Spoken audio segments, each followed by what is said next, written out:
आप जितना हल्के में ले रहे हो ना लेखपाल वाले ये डाटा इंटरप्रिटेशन को, उतना हल्के में लेना नहीं है। जब रिजल्ट आएगा और नाम नहीं होगा ना, तब बैठ के रोगे, फिर कहोगे कि हमने ये गलती क्यों कर दी। एक नंबर से मेरिट में आप अंदर और एक नंबर से आप मेरिट से बाहर हो जाओगे। रिजल्ट देख रहे हो ना, स्टेट गवर्नमेंट के जो रिजल्ट आ रहे हैं उनकी मेरिट की क्या कंडीशन है। यूपी ट्रिपल एससी अब वो आसान बचा नहीं है जो आप सोच रहे हो कि डीआई तो हम कर ही ले जाएंगे। डीआई 10 नंबर, 10 में से जिसके भी 9 है ना वो बाहर है, क्योंकि 10 में से 10 हर कोई जिसका भी सिलेक्शन होगा आप पूछ लीजिएगा 10 में से 10 होगा उसका, क्योंकि ये स्कोरिंग है मैटर। यहां से स्कोर खींचेगा, बाकी सब्जेक्ट में स्कोर कटेगा, तो यहाँ 10 में से एक भी कम नहीं होना चाहिए। इसलिए ढंग से प्रैक्टिस करो। मैंने क्वेश्चन दिए है ना 140 आपको टेबलर फॉर्म वाले, बहुत ज्यादा लोगों के रिप्लाई नहीं आए हैं, बहुत कम लोगों के रिप्लाई आए हैं। मतलब आप पढ़ नहीं रहे हो, आप क्या दूसरे सब्जेक्ट की, अरे हम यहाँ से कर, नहीं होगा कवर। आप एग्जाम हॉल में बैठ के देखेंगे ना तब आपको पता चलेगा। अभी आपको मेरी बात नहीं समझ में आ रही है, लेकिन एग्जाम हॉल में आपको समझ में आएगी, जो लोग भी देख रहे हैं। तो इसलिए डीआई को आप हल्के मत लो, डीआई को बहुत सीरियस लो, और ये 10 में से 10 नंबर आप पक्के करो, अदरवाइज आप फंस जाओगे, वहां पे सिलेक्शन नहीं होगा। ठीक है, चलिए डीआई की आज हम डाटा इंटरप्रिटेशन की आज हम चौथी क्लास करेंगे, और जिसमें से पाई चार्ट की आज हमारी दूसरी क्लास होगी। ठीक है, तो टर्म्स एंड कंडीशन पहली यही है कि कभी भी आप डीआई का सवाल सॉल्व करेंगे उससे पहले इंस्ट्रक्शंस को पढ़ेंगे। इंस्ट्रक्शंस में क्या दिया गया है, जनवरी फरवरी मार्च अप्रैल और मई में निर्मित कुर्सियों की व्हील और ऑफिस की कुल संख्या का प्रतिशत वितरण दर्शाता है, और साथ ही दिए गए टेबुलर चार्ट 5 अलग अलग महीनों में निर्मित व्हील कुर्सियों की संख्या का ऑफिस कुर्सियों से अनुपात दर्शाता है। आ गया, ये देख लो, यूपी ट्रिपल एससी पैड में 6/9/2025 में आया हुआ सवाल है। सितंबर 2025 में जो पैड हुआ ना उसमें ये सवाल आया हुआ है। टेबुलर फॉर्म पाई चार्ट दोनों को मिक्स कर दिया। अब करो बैठ के, लो आप हल्के में। अभी जब एग्जाम हॉल में बैठोगे ना 21 तारीख को, तब आपको पता चलेगा, अभी नहीं समझ में आ रहा है। ठीक है, चलिए क्वेश्चन को सॉल्व करते हैं। तो मैं इस सवाल को कैसे आपको बताऊंगा, मैं बोलूंगा आप इस सवाल में जो ये परसेंटेज वैल्यू दी गई है, जो भी ये परसेंटेज वैल्यू आपकी दी गई है आप क्या करो, अनुपात वैल्यू को भी परसेंटेज में चेंज कर दो। 2 और 1 3 की वैल्यू 27 है, तो ये परसेंटेज वैल्यू अगर आपको निकालनी हो तो 18:9। कितना निकलेगा, 18:9। 7 और 3 10 की वैल्यू 20 है, तो ये कितना निकलेगा, 14, और ये कितना हो जाएगा, 6। इसके बाद 4:5 की वैल्यू 18 है, तो ये 9 की वैल्यू 18 है, तो 1 की वैल्यू, तो ये हो जाएगा 8:10। इसके बाद 2 की वैल्यू 10 है, तो 1 की वैल्यू कितनी हो जाएगी, 5, और ये 5। इसके बाद 3 2 5 की वैल्यू 25 है, तो ये कितना हो जाएगा, 15, और ये कितना हो जाएगा आपका 10। तो मैंने क्या किया कि अनुपात को प्रतिशत में ही चेंज कर दिया। यही खेल था इस सवाल का, ये सीख गए, ये सवाल निकल गया। अब देखो, यदि जून में निर्मित व्हील कुर्सियों की संख्या मार्च में निर्मित व्हील कुर्सियों की संख्या का 5/8 है। व्हील कुर्सियां मतलब इस तरफ वाली, ये वाली व्हील कुर्सियां हो गई, तो 5/8, मार्च का तो 8 है। जून का दिया नहीं था डाटा, लेकिन जून का डाटा आपसे निकलवा रहा है कि इसको सवाल को पढ़ो फिर कितना निकलेगा, वो कह रहा है। बहुत इंटरेस्टिंग सवाल है। तो 5/8 है, तो इसका मतलब क्या होगा कि मार्च का अगर 8 होगा तो जून का कितना होगा, 5% होगा, क्योंकि अब वैल्यू किसमें कन्वर्ट कर दी, 5% में। ये क्या निकला, व्हील कुर्सी। ये किसका रेशियो है, व्हील कुर्सी का। अब वो क्या कह रहा है, ऑफिस कुर्सियों की संख्या का अनुपात 5:3 है, तो यहां पे कितना अनुपात है, यहां पे अगर आपसे पूछा जाए तो किसकी बात कर रहा है, और जून में ऑफिस कुर्सियों का, तो जून में मार्च और जून की बात कर रहा है, तो मार्च और जून 8:10 आया था ना ये, तो 8:10 आया था, तो परसेंटेज में 10, सॉरी 4:5 था, परसेंटेज में 8% 10% हो गया था। तो इसने क्या बोल दिया, 5:3 है। मार्च और जून में निर्मित ऑफिस कुर्सियों का अनुपात 5:3 है, तो यहाँ 5 है, तो यहां कितना हो गया, 3 हो गया। तो जून में जो आपसे ऑफिस कुर्सियों की बात करेगा, ऑफिस कुर्सी की अगर बात करेगा, तो 3 अनुपात की वैल्यू कितनी आएगी, 5 अनुपात की वैल्यू अगर 10 है, तो 3 अनुपात की वैल्यू कितनी हो जाएगी, 6% हो जाएगी। 5 अनुपात की वैल्यू अगर 10% है, तो 3 अनुपात की वैल्यू कितनी हो जाएगी, 6% हो जाएगी। दोनों को अगर जोड़ दिया जाए तो आप बोलेंगे कि सर जो टोटल प्रोडक्शन होगा वो कितना हो जाएगा, 11%। कितना हो जाएगा, 11%। और जो कुल प्रोडक्शन उसने दिखाया था कंपनी ने, वो कितना था, 5,000 था। 5,000 का अगर आप 11% निकालोगे तो 11 और 5 55। सी, यही इस सवाल का उत्तर है। मैंने कुछ नहीं किया, देख लो आप सामने देख लो कि मैंने क्या किया कि केवल अनुपात को परसेंटेज में बदला, और सवाल आपका कितना आसान हो गया। और ये कॉन्सेप्ट आप सीखे भी नहीं होंगे, आप ये जानते भी नहीं होंगे। और जानते हो तो आप बताइए कि आपका इस अगले वाले सवाल का उत्तर क्या आएगा। नहीं जानते होंगे आप इस कॉन्सेप्ट को। तो मैंने क्या किया, दो, फिर से आप एक बार वीडियो को आप स्लो मोड पे आप देखिए मैंने परसेंटेज वैल्यू को कैसे चेंज किया है। अगला सवाल करें, क्वेश्चन नंबर 7 करें। फरवरी में निर्मित व्हील कुर्सियों की संख्या और अप्रैल में निर्मित व्हील कुर्सियों की संख्या के बीच का अंतर। फरवरी और अप्रैल, कौन सा? व्हील। तो अब आ जाओ, फरवरी और अप्रैल व्हील कुर्सी ये कितनी है? 14% और अप्रैल में कितनी है? 5%। 14 में से 5 जाएगा, कितना आ जाएगा? 14 में से 5 चला जाएगा, कितना बचेगा? 9%। तो 9% की वैल्यू उसने आपसे पूछ ली है। कितने परसेंट की वैल्यू पूछी है? 9% की वैल्यू। टोटल कितना था? 5000 बटे कितना करोगे? 100 करोगे तो 9 और 5 45, 450 इस सवाल का सही उत्तर। कुछ है? टेबुलर फॉर्म, पाई चार्ट दोनों को मिला दिया, फिर भी सवाल आपको परेशान नहीं कर रहा है। बहुत आसान सवाल बना दिया हमने। लेकिन वो बना कैसे सवाल? ये वाला कॉन्सेप्ट आप सीखो, जब टेबुलर और दोनों परसेंटेज में और एक नंबर्स में, तो दोनों को परसेंटेज में कन्वर्ट कर लिया, आसान बन गया।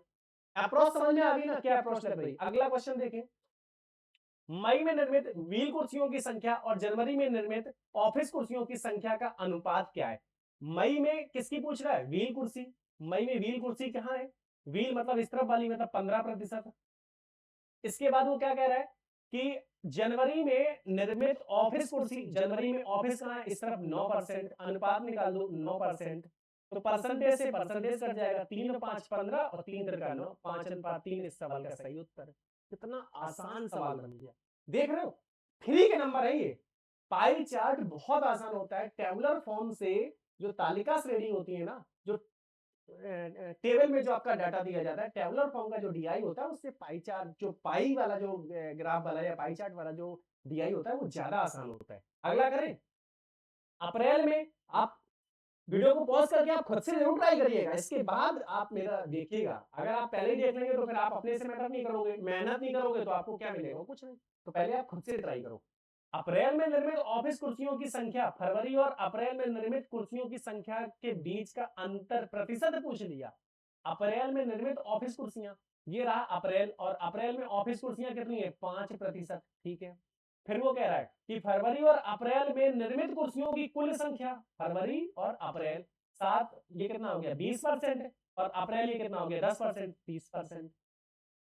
तो बोल रहा है इन दोनों के बीच का, कुल संख्या के बीच का अंतर, बीच अंतर का कितना प्रतिशत है? तो बीच क्या लिख क्या रहा है? निर्मित कुर्सियों की कुल संख्या के बीच अंतर का कितने प्रतिशत है? ये तो कुछ लैंग्वेज गजब अलग सा नहीं लिख रहा है। अप्रैल में निर्मित ऑफिस कुर्सियों की संख्या, फरवरी और अप्रैल में निर्मित कुर्सियों की कुल संख्या के बीच अंतर का, फरवरी और अप्रैल में निर्मित कुर्सियों की कुल संख्या के बीच अंतर का कितना प्रतिशत है? अच्छा, फरवरी और अप्रैल में निर्मित कुर्सियों की कुल संख्या के बीच अंतर का कितने प्रतिशत है? तो इन दोनों का अंतर कितना? 14 से 20, और अप्रैल में कितना? 10%। ये कितना? 10%। ये 30 नहीं, 10%। तो ये 10% हो गया। तो उसने पूछा ये कितना प्रतिशत है 10% का? ये 10% का कितना है? 50%। ये 10% का 5% कितने प्रतिशत है? तो आप बोलोगे सर ये 10% का 5%, ये आधा ही तो है। तो आधा इस सवाल का उत्तर हो जाएगा 50%। 50% इस सवाल का सही उत्तर है। आप समझ रहे हो? देख रहे हो कि परसेंटेज में जब मैंने वैल्यू को चेंज किया तो आज सवाल कितना आसान हो गया। आज की क्लास का लास्ट सवाल, और इसका भी लास्ट सवाल है। जनवरी में निर्मित कुल कुर्सियों में से 20% कुर्सियां नहीं बिकी, मत बिकने दो। यदि जनवरी में नहीं बिकी गई ऑफिस कुर्सियों की संख्या और व्हील कुर्सियों की संख्या, देखो ऑफिस पहले लगा दिया उसने, 20% तो नहीं बिकी। उसने क्या बोला कि 20% कुर्सियां तो पहली चीज तो बिकी नहीं है, 20% कुर्सियां नहीं बिकी। फिर वो कह रहा है कि ऑफिस कुर्सियों की संख्या और व्हील कुर्सियों की संख्या का अनुपात 5:, ये ऑफिस है और ये व्हील है, तो इसका 5:4 है। फिर वो कह रहा है कि जनवरी में बेची गई व्हील कुर्सियों की संख्या ज्ञात कीजिए। जनवरी में बेची गई व्हील कुर्सियों की संख्या आपको ज्ञात करनी है। आ जाओ। वो ये कह रहा है कि 20% कुर्सियां तो नहीं बिकी, तो इसका मतलब क्या हुआ कि 80% कुर्सियां बिकी। यदि जनवरी में नहीं बिकी गई ऑफिस कुर्सियों की संख्या और व्हील कुर्सियों की संख्या 5:4 है, तो जनवरी में टोटल अगर आप देखोगे, ये देखो जनवरी में अगर आप टोटल देखोगे तो ये कितना था, 27% था। तो 27% अगर टोटल था तो 5000 का 27%, तो 27 पंचे 135 करोगे तो ये आपकी 1350 कुर्सियां हो गई। टोटल कितनी होगी, 1350 कुर्सियां कंपनी ने टोटल वहां पे बनाई। लेकिन वो ये कह रहा है कि 1350 तो उसने बनाई है, तो 1350 में 20% कुर्सियों की बिकी नहीं है, तो उसने पूछ क्या लिया, तो जनवरी में बेची गई व्हील कुर्सियों की संख्या का अनुपात बताना है, व्हील कुर्सियों की संख्या का अनुपात। अब 1350 तो टोटल हो गई, 20% बिकी नहीं, बिकी कितनी, 80%, जो 80% बिकी है। और यहाँ पे एक चीज और देख लो, इसका 5:4 का कोई रॉल ही नहीं है। क्यों नहीं है, क्योंकि यदि जनवरी में नहीं बिकी गई ऑफिस कुर्सियों की संख्या और व्हील कुर्सियों की संख्या का अनुपात 5:4, हम क्या करेंगे, उसका जरूरत ही नहीं है 5:4 का। केवल हमें ये पता है कि 1350 का 80% निकालना है, और 80% में आप जानते हो जो नहीं बिकी वो तो नहीं बिकी, वो तो हमने पहले ही माइनस कर दी। जो बिकी है वो 80% बिकी है, तो 80% बिकी है, उसमें 2:1 आपको निकाल देना। इस सवाल का उत्तर आप निकाल देंगे। तो इस सवाल का उत्तर आप कमेंट बॉक्स में बताइए कि इस सवाल का क्या उत्तर आपका निकल के आया। अगर नहीं समझ में आ रहा है तो फिर आप मुझे बताइएगा, मैं इस सवाल को सॉल्व करवा दूंगा। ये डीआई की आज की चौथी क्लास थी, तो डीआई हमने 4 क्लास कंप्लीट कर ली, लेकिन अभी भी मैं 5वीं क्लास भी आपकी डीआई की पाई चार्ट पे ही लेके आऊंगा। ऐसे पाई चार्ट के सवाल जिसमें दो पाई चार्ट दिए गए होंगे और दोनों पाई चार्ट का आपस में कोरिलेशन होगा, फिर आपको क्वेश्चंस को सॉल्व करना है, तब जाके आपको आंसर निकालना है। बात क्लियर होगी। तो अगली सवाल पाई चार्ट की थोड़ी सी कठिन होगी, लेकिन इंटरेस्टिंग होगी, अच्छी होगी। सवाल आता है, पिछले साल यूपी ट्रिपल एससी के पिछले साल के एग्जामों में उस तरह का सवाल उसने पूछा है, और मैं अभी प्रीवियस ईयर का क्वेश्चन ही करा रहा हूं, इसलिए नेक्स्ट क्लास आप जरूर देखिएगा, क्योंकि अगर मान लो ऐसा क्वेश्चन फंस गया तो फिर आपका निकल जाएगा। और मैंने बोला कि ट्रिपल एससी में, यूपी ट्रिपल एससी में एक क्वेश्चन आपकी मेरिट बनाएगा, एक क्वेश्चन आपको मेरिट से बाहर कर देगा। ठीक है, चलिए तब तक आप पढ़ाई करते रहिए, प्रैक्टिस करते रहिए, और बाकी जो सब्जेक्ट है, बाकी जो टॉपिक्स है, उनको भी आप प्रॉपर पढ़ते रहिए। अगर वीडियो आपको पसंद आई है तो आप इसको लाइक कर दीजिए, दोस्तों के साथ शेयर कर दीजिए, और चैनल को सब्सक्राइब कर लीजिए। क्यों, क्योंकि देखो चैनल को जब आप सब्सक्राइब करते हो तो मुझे लगता है कि हाँ, बच्चे मुझसे जुड़ रहे हैं। बच्चे मुझसे जुड़ क्यों रहे हैं, क्योंकि उनको मेरा पढ़ाया वो पसंद आ रहा है। पढ़ाई वो पसंद आ रहा है तो मैं और मेहनत करूंगा आपके लिए कि हाँ नहीं, बच्चों को मुझे और मेहनत करनी है। आपको किसी भी तरह की कोई तकलीफ है, कोई समस्या है, तो मैंने आपको टेलीग्राम चैनल की लिंक दे रखी है, जो आप वहां पे लिखिए, आप यहाँ कमेंट में लिखिए कि आपको क्या चाहिए, कौन से क्वेश्चन चाहिए, कहाँ पे दिक्कत आ रही है, तो वो सारी समस्याओं का समाधान करने के लिए मैं यहाँ पे हूँ, उपलब्ध हूँ। बात समझ में आ रही। चलिए मिलते हैं अगले क्लास में, और अगली क्लास आपकी बहुत ही इंटरेस्टिंग और एक लेवल ऊपर की क्लास होगी। ठीक है, चलिए ओके, बाय, गुड नाइट।